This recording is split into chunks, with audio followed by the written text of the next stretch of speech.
بسم اللہ الرحمن الرحیم۔ محترم ناظرین، السلام علیکم ورحمۃ اللہ وبرکاتہ۔ ناظرین، اس ویڈیو میں ہم نوجوانوں کے خفیہ اور پیچیدہ امراض، ان کا بہترین حل اور سادہ سا نسخہ، وہ نوجوان لڑکے جو اپنی بچپن کی غلط کاریوں کی وجہ سے، ہاتھ کے استعمال کی وجہ سے یا بری سوسائٹی، برے دوستوں کی وجہ سے اپنا نقصان کر بیٹھے ہیں، اپنے عضو خاص کا نقصان کر بیٹھے ہیں، اس کی جڑیں رگیں کمزور ہو چکی ہیں یا مردہ ہو چکی ہیں، تو اس کے لیے بہترین حل، سادہ سا آزمودہ اور صدیوں پرانا نسخہ۔ تو ناظرین، وہ حضرات بھی جن کو احتلام ہو جاتا ہے، احتلام بھی مثانے کی کمزوری اور گرمی کی وجہ سے ہوتا ہے، تو اس کا بھی بہترین حل ہے۔ اس کے ساتھ ساتھ جملہ امراض، مردانہ مخصوص امراض بے شمار، ان کا یہ ایک ہی حل اور ایک ہی نسخہ انشاءاللہ کارگر ثابت ہوگا۔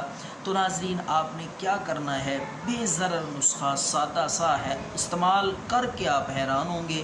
آپ نے 10 عدد کالے چنے جو ہم پکاتے ہیں، کچے بھنے ہوئے نہیں لینے، کچے چنے لے کر آپ نے رات کو دودھ میں بھگو کے رکھ دینے ہیں۔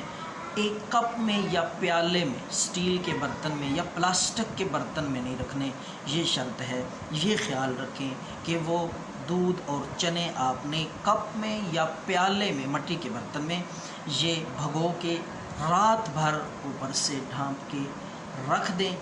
ساری رات یہ پڑا رہے، صبح اٹھ کے نہار میں خالی پیٹ آپ نے وہ چنے باریک، آہستہ آہستہ باریک پیس کر، یعنی آپ نے نگلنے ہیں، کھانے ہیں۔ موٹے موٹے غذا اور کھانے کی طرح آپ نے ان کو نہیں کھانا، بلکہ چبا چبا کر باریک لبوب سا بن جائے، پانی بن جائے، اس وقت آپ نے نگلنا ہے۔ تو آہستہ آہستہ چبا چبا کھاتے رہیں، ساتھ ساتھ وہ دودھ ایک ایک گھونٹ آہستہ آہستہ تھوڑا تھوڑا وہ پیتے رہیں۔ یہ عمل لگاتار آپ نے جاری رکھنا ہے، کم از کم 1 مہینہ تک۔ صبح نہار میں چنے کھا لیں، وہ کچے جو آپ نے بھگو کے رکھے ہیں، اور ساتھ ساتھ وہ دودھ پیتے رہیں۔